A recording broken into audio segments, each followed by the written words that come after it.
بسم اللہ الرحمن الرحیم۔ اللہ الرحمن الرحیم۔ السلام علیکم ورحمۃ اللہ وبرکاتہ۔ عزیز طلبہ، ابواب نواقض الوضو کا بیان چل رہا تھا، اس میں سے ہم نے کچھ ابواب پڑھ لیے۔ آج باب الوضو بمس ذکر یعنی عضو تناسل کو چھونے سے وضو کا بیان ہے۔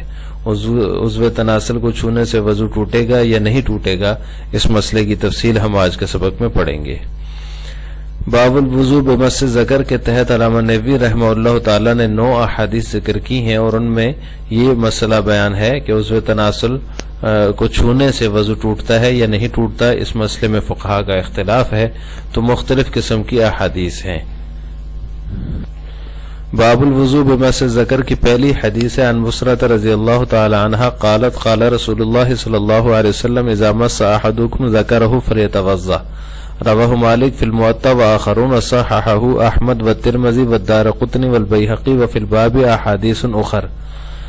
بصرہ رضی اللہ عنہ سے مروی ہے، وہ فرماتی ہیں کہ رسول اللہ صلی اللہ علیہ وسلم نے فرمایا جب تم میں سے کوئی اپنے عضو تناسل کو چھو لے فلیتوضأ، تو اسے چاہیے کہ وہ وضو بنا لے۔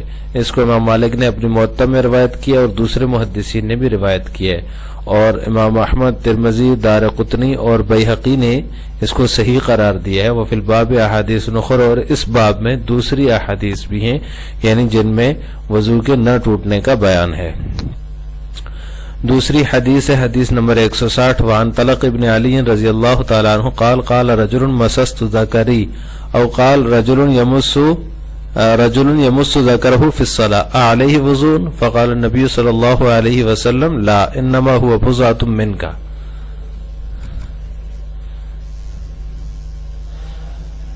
اخرجہ الخمسہ وصححہ ابن الحبان والطبرانی وابن حزم وقال ابن المدینی وہ احسن من حدیث بصرہ۔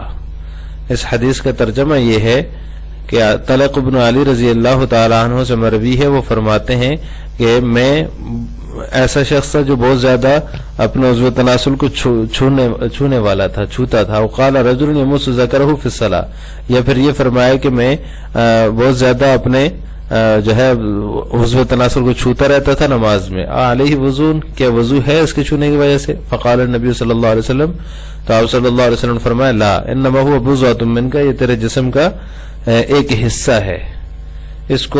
اس روایت کو 5 محدثین نے روایت کیا ہے، وصححہ ابن الحبان والطبرانی وابن حزم، اور طبرانی، ابن حزم اور ابن حبان نے اس کو صحیح قرار دیا، اور ابن مدینی فرماتے ہیں وہ احسن من حدیث بصرہ، یہ جو حدیث بصرہ جو پہلے نمبر پہ گزری ہے اس سے زیادہ حسن درجے کی روایت ہے۔ تیسری روایت ہے اس باب کی وعن ابن عباس رضی اللہ تعالی عنہما انہ کان لا یرى فی مس الذکر وضوءا، رواہ الطحاوی واسنادہ صحیح۔ ابن عباس رضی اللہ تعالی عنہما سے مروی فرماتے ہیں کہ ابن عباس رضی اللہ تعالی عنہ سے مروی ہے کہ وہ مس ذکر میں وضو کو لازمی نہیں سمجھتے تھے، یعنی عضو تناسل کو چھونے کے حوالے سے وضو کے ٹوٹنے کے قائل نہیں تھے۔ اس کو طحاوی نے روایت کیا، واسنادہ صحیح، اور اس کی سند صحیح درجے کی ہے۔ وعن علی رضی اللہ تعالی عنہ انہ قال ما ابالی ان فی مسست او اذنی او ذکری، رواہ طحاوی وفی اسنادہ لین۔ حضرت علی رضی اللہ تعالیٰ عنہ سے مروی فرماتے ہیں کہ مجھے کوئی پرواہ نہیں ہے میں اپنے کان کو چھوں یا اپنے عضو تناسل کو چھو لوں۔ اس کو طحاوی نے روایت کیا ہے، اور اس کی سند میں کمزوری ہے، لین، کمزور ہے اس کی سند۔ اب اس باب میں مختلف احادیث ہیں جن میں وضو کا ٹوٹنے کا بھی ذکر ہے، اور کچھ ایسی ہیں جن میں وضو کے ٹوٹنے کا ذکر نہیں ہے، تو فقہا کا اس مسئلے میں اختلاف ہے۔ احناف کے نزدیک مس ذکر ناقض وضو نہیں ہے، اس سے وضو نہیں ٹوٹتا، جبکہ ائمہ ثلاثہ کے نزدیک یہ ناقض وضو ہے۔ اگر کوئی اپنے ہاتھ سے ذکر کو چھو لے، اپنے عضو تناسل کو چھو لے، تو اس کا وضو ٹوٹ جاتا ہے۔ دلائل میں حنفیہ کی دلیل حدیث طلق ابن علی رضی اللہ تعالیٰ عنہ ہے، جو کہ 160 نمبر پہ دوسرے نمبر پہ والی جو حدیث ہے اس باب کی، جس کا ترجمہ ابھی گزرا ہے، اور اس میں یہ ہے کہ وہ فرماتے ہیں کہ میں اپنے عضو تناسل کو میں نے چھوا، یا انہوں نے یوں کہا کہ میں نے اپنے یا پھر یہ کہ قال رجل مسس ذکرہ اور قال رجل یمس ذکرہ فی الصلاۃ، کہ ایسا شخص ہے جس نے اپنے عضو تناسل کو نماز میں چھو لیا، تو کیا اس کے اوپر وضو ہے؟ تو آپ صلی اللہ علیہ وسلم نے فرمایا نہیں، لا انما هو بضعۃ منک، یہ تو تمہارے جسم کا ایک حصہ ہے.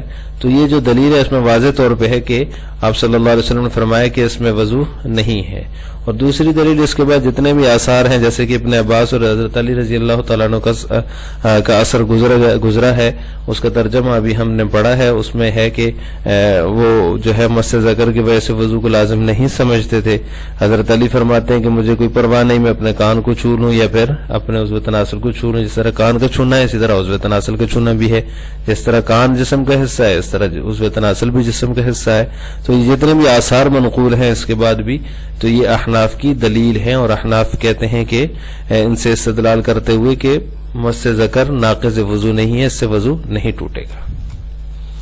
جبکہ ائمہ ثلاثہ کا مذہب یہ ہے کہ یہ ناقض وضو ہے اور اس سے وضو ٹوٹ جاتا ہے. تو ان کی دلیل حدیث بصرہ ہے جو سب سے پہلے نمبر پہ گزری ہے اس باب کے تحت، حدیث بصرہ، جس میں انہوں نے فرمایا کہ آپ صلی اللہ علیہ وسلم نے فرماتے ہیں یا آپ صلی اللہ علیہ وسلم نے فرمایا اذا مس احدکم ذکرہ فلیتوضا، جس نے اپنے ذکر کو چھو لیا، عضو تناسل کو چھو لیا تو وہ وضو کرے. تو یہ پہلی حدیث ہے، یہ ائمہ ثلاثہ کی دلیل ہے. احناف کی طرف سے اس کے مختلف جواب دیے جاتے ہیں. ایک جواب تو یہ ہے کہ یہ مسئلہ جو ہے مردوں سے متعلق ہے، اور اگر یہ واقعہ ہوا ہوتا ہے جس طرح کی اس حدیث میں ہے آپ صلی اللہ علیہ وسلم نے فرمایا، تو اگر یہ واقعہ ہوا ہوتا تو اکثر صحابہ نقل کرتے. صرف ایک صحابیہ نقل کر رہی ہیں، حالانکہ یہ مسئلہ جو ہے وہ مردوں سے متعلق ہے. اور اگر اس طرح کی حدیث آپ صلی اللہ علیہ وسلم نے ارشاد فرمائی ہوتی تو پھر صرف ایک ہی صحابیہ سے منقول نہ ہوتی بلکہ اکثر صحابہ اس کو نقل کرتے، لہٰذا اس سے استدلال کرنا صحیح نہیں ہے. دوسرا یہ ہے کہ یہ حکم استحباب پر محمول ہے. آپ صلی اللہ علیہ وسلم نے استحباباً فرمایا کہ اس کو چاہیے کہ وضو کر لے. اور تیسرا جواب یہ ہے کہ قائلین نقض جو ہیں، یعنی جو وضو کے ٹوٹنے کے قائل ہیں جیسے کہ ائمہ ثلاثہ، ان کا اس کے فروعات میں شدید اختلاف ہے.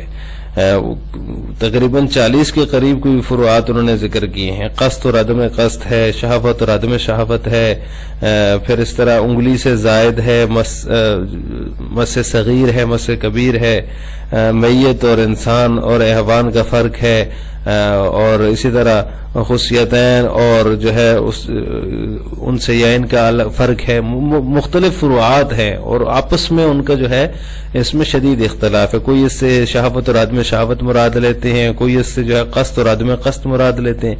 تو اس کی جتنی فروعات ہیں اس مس کی کہ اس مس سے کیا مراد ہے، شہوت والا ہوگا تو وضو ٹوٹے گا، شہوت والا نہیں ہوگا تو وضو نہیں ٹوٹے گا.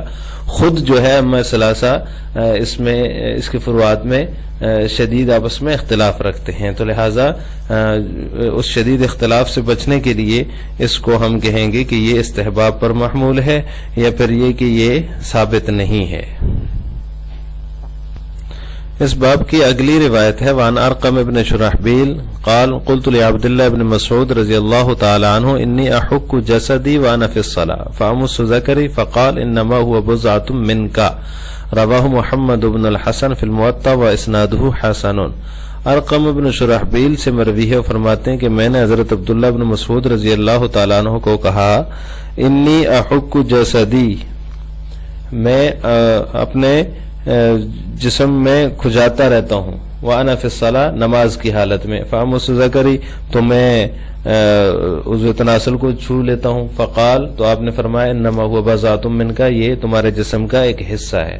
رواہ محمد بن الحسن فی الموطأ، امام محمد بن حسن نے اپنی موطأ میں اس کو ذکر کیا ہے، اس کو روایت کیا ہے. واسنادہ حسن، اور اس کی سند حسن درجے کی ہے. یعنی اس کا مطلب یہ ہوا کہ یہ تمہارے جسم کا حصہ، جس طرح دیگر جسم کے کسی حصے کو چھونے کی وجہ سے وضو نہیں ہوتا تو اس کی وجہ سے بھی وضو نہیں ٹوٹے گا، آپ کا وضو برقرار رہے گا. اگلی روایت ہے وعن البراء بن قیس قال قال حذیفۃ بن الیمان فی مس الذکر مثل انفک. براء بن قیس فرماتے ہیں، ان سے مروی ہے کہ حضرت حذیفہ بن یمان رضی اللہ تعالی عنہ عضو تناسل کو چھونے کے بارے میں فرماتے ہیں کہ یہ تیری ناک کی طرح ہے.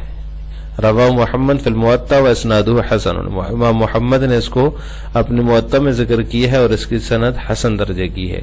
ناک کی طرح ہے، اس کا مطلب یہ ہے کہ جس طرح ناک کو چھونے سے کچھ نہیں ہوتا، وضو واجب نہیں ہوتا، اسی طرح عضو تناسل کو چھونے سے بھی وضو نہیں ہوگا. جس طرح ناک جسم کا ایک حصہ ہے اسی طرح عضو تناسل بھی ہے. اگلی روایت ہے وعن قیس بن ابی حازم قال جاء رجل الى سعد بن ابی وقاص رضی اللہ تعالی عنہ قال ایحل لی ان امس ذکری وانا فی الصلاة فقال ان علمت ان منک بضعۃ نجسۃ فاقطعها رواہ محمد فی الموطأ واسنادہ حسن۔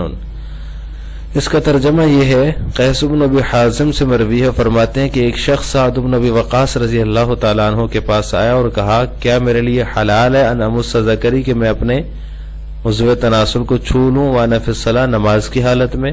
فقال تو حضرت سعد بن ابی وقاص رضی اللہ تعالیٰ عنہ نے فرمایا ان علمت ان منک بضعۃ نجسۃ، اگر تو یہ سمجھتا ہے کہ یہ ایک نجس حصہ ہے تمہارے جسم کا تو فقطعها، تو اس کو کاٹ کر پھینک دو۔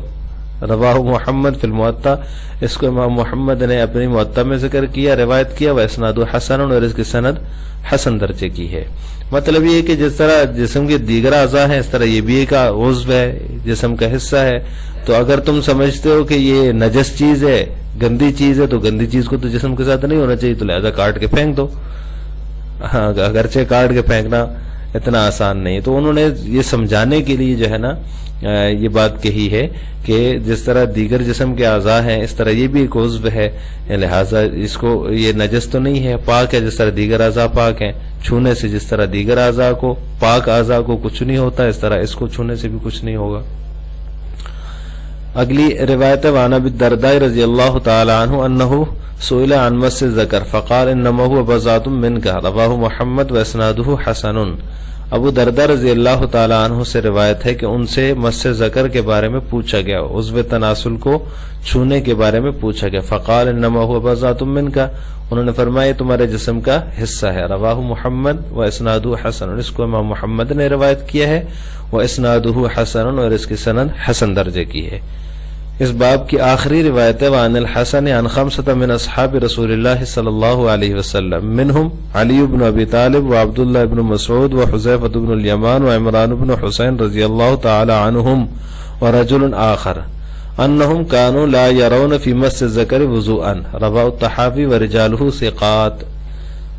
حسن سے مروی ہے، انہوں نے آپ صلی اللہ علیہ وسلم کے 5 صحابہ سے روایت کی ہے، ان میں سے علی بن ابی طالب رضی اللہ تعالیٰ عنہ ہے، عبداللہ بن مسعود ہیں، حذیفہ بن یمان ہیں، اور عمران بن حسین رضی اللہ تعالیٰ عنہ ہیں، اور رجل آخر، اور ایک اور شخص ہیں انہم کانوا لا یرون فی مس الذکر۔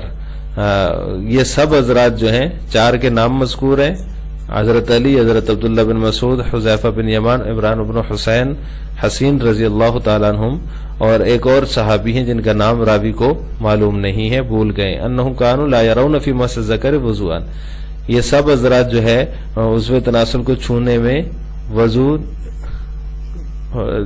لازمی نہیں سمجھتے تھے، یعنی وضو نہیں ٹوٹتا ان کے نزدیک مس ذکر کو چھونے سے۔ رواہ طحاوی، اس کو امام طحاوی نے روایت کیا ہے، ورجالہ ثقات، اور اس کے رجال، اس کے راوی جتنے بھی ہیں وہ سب کے سب ثقہ ہیں۔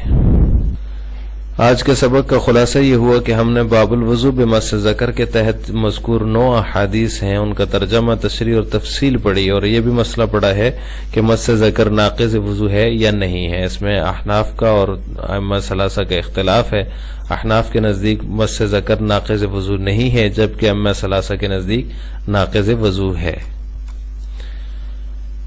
آخر میں آپ سے 2 سوال ہیں کہ عضو تناسل کو چھونے سے وضو ٹوٹ جاتا ہے، اس کا جواب آپ نے کمنٹ باکس میں دینا ہے۔ نمبر 2، حدیث بصرہ رضی اللہ تعالی عنہا جس میں مس ذکر سے وضو کے ٹوٹنے کا بیان ہے، اس کا جواب کیا ہے؟